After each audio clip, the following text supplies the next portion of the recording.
Let's move real fast through America's past. Heroes of old were truly so bold.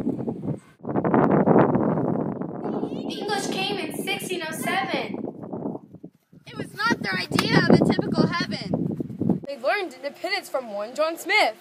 And the House of Burgesses settled any terms. The Pilgrims followed soon after that, and in 1620 was the Mayflower Compact. The rule of the law was a major tool. No kings for them, they wanted self-rule. Then in 1754, the French and British went to war. Oh, she's down. All alone, the British could not stand, so the colonists had to lend a hand. The war was costly for the king, so the tyrant taxed his darlings.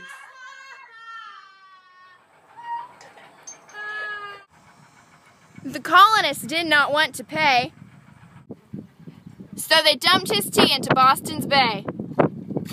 What? After the midnight ride with Paul Revere, The Americans knew troubled times were near. Lexington and Concord marked their spot. I wonder who fired that very first shot. Give me liberty or give me death! Patrick Henry said with all his breath. Thomas Paine wrote Common Sense.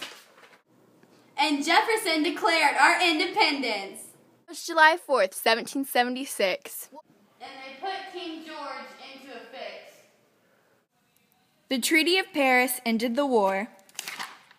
And in 1783, America was born. America! The Articles of Confederation were not so great. No! This is how I do it! No! This is how we're supposed to do it! No! So they started from a brand new slate. They needed new laws and strong leadership, so Madison and Hamilton made the trip.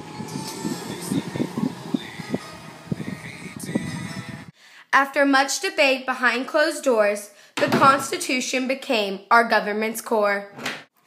The convention was in 1787. Sounded, boys, you ain't getting heaven. What?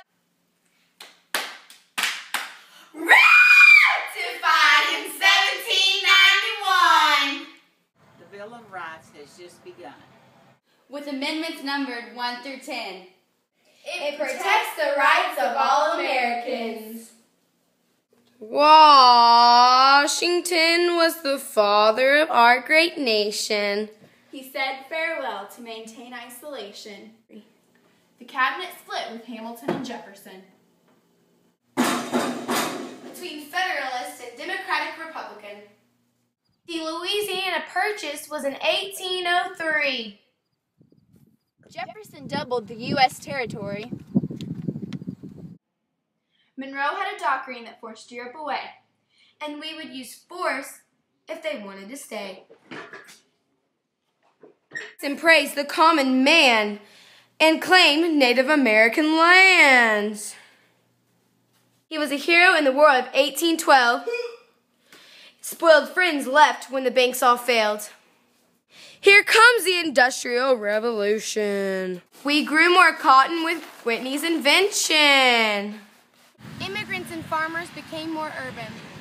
thanks to trains, canals, and Robert Fulton. America now started pulling away. Cultures grew more distinct each day. North, south, and west. Each wanted the region to get the best. Calhoun argued for nullification. Webster spoke for union, not secession. Then came Clay to solve the disputes. His compromises cooled one of his many hot feuds. Now it's time for the Mexican War. They didn't like Texans coming through the back door. When all of it was said and done, America's stretch cleared Oregon. Gold was discovered in 48. Thousands came to get their take. Wagon trails stretched from sea to sea in search of manifest destiny. Along came Lincoln, a tall and slender man, 16th president of our great land. month after he was elected, South Carolina left and the Union dissected. The Civil War ended in 1865. 620,000 gave their lives. What we gained from this catastrophe was 3 amendments and the end of slavery. I will never be royal. Can I get a hail? I'm a teddy bear. What?